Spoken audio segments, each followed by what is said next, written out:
Hi viewers, welcome to this channel. So ఇందుట్లో వచ్చేసరికి ఏంటంటే ఏపీలో ఉన్న జేఎన్‌టీయూ కే కానివ్వండి, జేఎన్‌టీయూ ఏ కానివ్వండి, జేఎన్‌టీయూ జీవీ కానివ్వండి, దాని కింద చదివే బీటెక్, బీఫార్మసీ స్టూడెంట్స్ అందరూ కూడా చదివిన వాళ్ళకి కానీ, చదివిన వాళ్ళకి కానీ, చదివే వాళ్ళకి కానీ ఒక పెద్ద గుడ్ న్యూస్ అనమాట. సో దాని గురించి చెప్పబోయే ముందు అయితే ఇంతవరకు ఈ ఛానల్ సబ్స్క్రైబ్ చేసుకోని వాళ్ళు ఎవరైనా ఉన్నట్టయితే ఖచ్చితంగా అయితే సబ్స్క్రైబ్ చేసుకోండి. వీడియోని లైక్ చేయండి, షేర్ చేయండి. మీకు ఏమైనా డౌట్స్ ఉంటే కాల్ మీ 4 యాప్ ఐడీస్ వచ్చేసరికి డిస్క్రిప్షన్‌లోని వాట్సాప్, టెలిగ్రామ్, ఇన్‌స్టాగ్రామ్ గ్రూపుల్లో షేర్ చేశాను. ఆ గ్రూప్స్‌లో జాయిన్ అయ్యి ఖచ్చితంగా అయితే కాల్ చేయండి.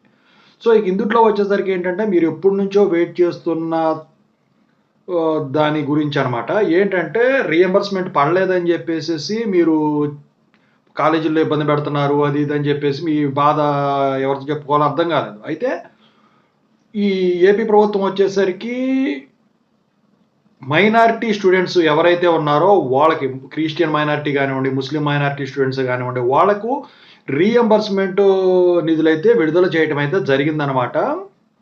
అయితే ఈ సంవత్సరానికి ఏ అకాడమిక్ ఇయర్ కంటే 2024, 2025 అకాడమిక్ ఇయర్‌కి సంబంధించిన రీయింబర్స్‌మెంట్ బకాయిలు ఏవైతే ఉన్నాయో అవన్నీ కూడా డైరెక్ట్‌గా రిలీజ్ చేయటం అయితే జరిగింది.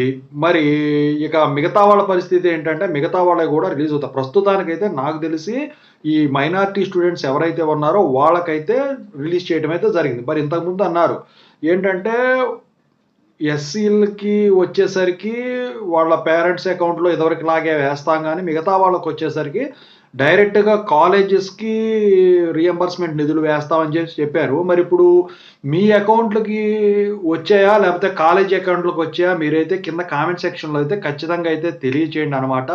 ఇక మిమ్మల్ని ఎవరిని కూడా ఇబ్బంది పెట్టరు. ఇక ఈ మిగిలిందేంటి?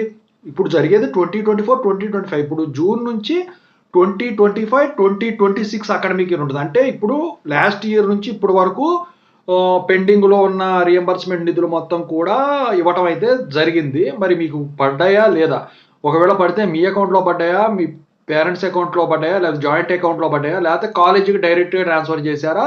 అదైతే కామెంట్ చేయండి.